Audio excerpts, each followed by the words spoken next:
Okay, nkuko mubizi na Mungu wanyu iri aka kanya tuvugana mbonye inkuru y'agatangaza mpita nifuza namwe kuyibasangiza nk'abantu munkurikirana.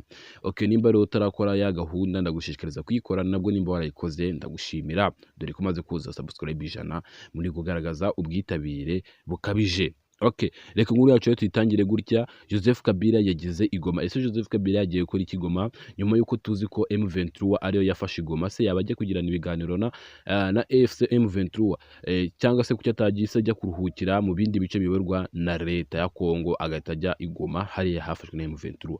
Ni byinshi tugiye gusobanukirwa muri iyi nkuru ngiye kubabwira. Wowe cyangwa se nta kindi tega amatwi ibyo ngiye kuvuga kuko ni ibintu bizwi byanditswe kandi biri kubaho. Okay, reka dutangiye gutya rero. Joseph Kabila wahoze ari umuyobozi wa DRC yageze mu mujyi wa Goma nyuma y'iminsi mike atangaje ko agiye gutaha anyuze mu burasirazuba bw'igihugu. Amakuru avuga ko Kabila wari umaze iminsi aba muri Afurika y'Epfo yageze i Goma ku gicamunsi cyo kuri uyu wa gatanu. Ni amakuru bamwe mu bantu bo muri AFC M23 bahaye itangazamakuru bavuga ko yageze mu mujyi wa Goma anyuze mu Rwanda. Kuva yava ku butegetsi igihe kinini yakimaze muri Afurika y'Epfo, aho yari mu masomo ndetse yanabaye muri Zimbabwe. Kuwa 8 Mata nibwo byatangiye kuvugwa ko azasubira mu gihugu cye. Amakuru yavugaga ko hari hashize iminsi hari imyiteguro yo kumwakira ndetse ko n'inzu azaturamo mu mujyi wa Goma yatunganyijwe. Yaraherutse gushyira hanze inyandiko ivuga ko agiye gutaha mu minsi iri imbere kuko igihugu cyifashe nabi mu rwego rw'umutekano no mu zindi nzego zose z'ubuzima bw'igihugu, kugira ngo afashe gushaka ibisubizo.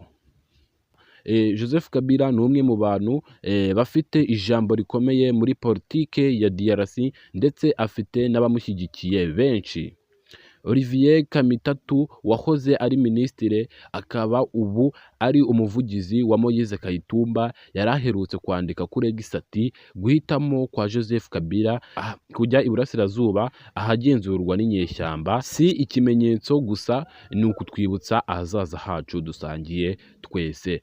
Aya ni amagambo yavuzwe na Moise Kayitumba avuga, namwe muri mushekanya basubiriyemo, yavuze ati